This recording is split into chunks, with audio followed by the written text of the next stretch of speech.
അപ്പം ഞാൻ നിങ്ങൾക്കൊരു സൂപ്പർ ഫ്ലവർ കാണിച്ചു തരാം കേട്ടോ. അപ്പം നോക്കിക്കേ, ഞാനത് കുളത്തിൽ നിന്നൊക്കെ ഇത് പെറുക്കി കളയുകയാണേ. അപ്പം ഇത് നിങ്ങൾക്ക് എന്ത് പൂവാന്ന് മനസ്സിലായോ? ഇത് വേറൊന്നുമല്ല, നമ്മുടെ മുരിക്കിൻ്റെ പൂക്കളാണ്. മുരിക്ക് മരം, നല്ല മുള്ളുള്ള മുരിക്കിൻ്റെ മരം, അതിൻ്റെ പൂക്കളാണ് കേട്ടോ.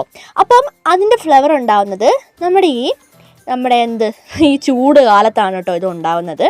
അപ്പോൾ അതുകൊണ്ട് തന്നെ ഈ മുരിക്കിൻ്റെ തേൻ കുടിക്കാൻ വേണ്ടിയിട്ട്, അതായത് ഈ പൂവിൻ്റെ തേൻ കുടിക്കാൻ വേണ്ടിയിട്ട് ഒരുപാട് പല തരത്തിലുള്ള പക്ഷികൾ വരുന്നുണ്ട് കേട്ടോ.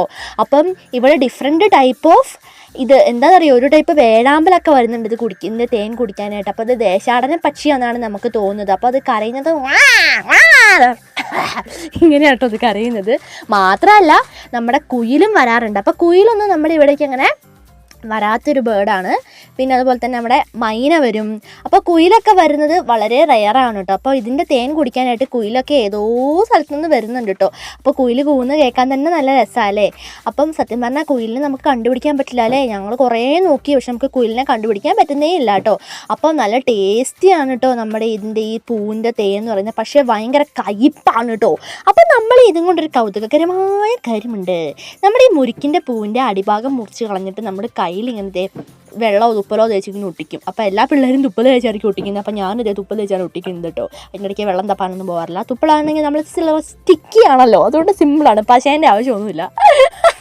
അങ്ങനെ ഇതേ കണ്ടില്ലേ, ശരിക്കും വാ നല്ല യക്ഷീൻ്റെ നോക്കാം. അതാ എൻ്റെ കൈ തെറിച്ചും പോയി. അപ്പോൾ ഇത് നല്ല സ്റ്റിക്കി അല്ലല്ലോ, ഇങ്ങനെ തെറിച്ചു കൂട്ടോ. അതുകൊണ്ട് നിങ്ങൾ പശ വേണം എടുത്തോ. അപ്പോൾ ഞാൻ എന്താണ് നിങ്ങൾ എടുത്തോളാം, നമുക്ക് കുഴപ്പമില്ല, സജസ്റ്റ് ചെയ്യാണ് ഞാൻ. അതാ ഇപ്പോൾ 2 വെള്ളം ചാടിപ്പോയിടാം.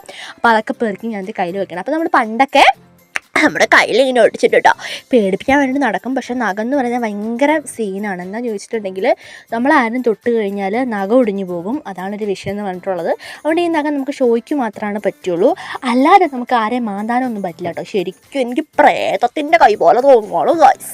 കണ്ടോ? അപ്പോൾ കണ്ടോ, എൻ്റെ കയ്യിലുള്ള എല്ലാതും ഞാൻ കളഞ്ഞിട്ടുണ്ട്. അപ്പോൾ നിങ്ങളുടെ വീട്ടിൽ മുരിക്കന്മാരുണ്ടെ കമൻറ്റ് ചെയ്യാൻ മറക്കില്ല. അപ്പോൾ ഇത് എന്തുകൊണ്ടും വളരെ കൗതുകകരമായ ഫ്ലവറാണ് കേട്ടോ. അപ്പോൾ എല്ലാവർക്കും ബൈ ബൈ.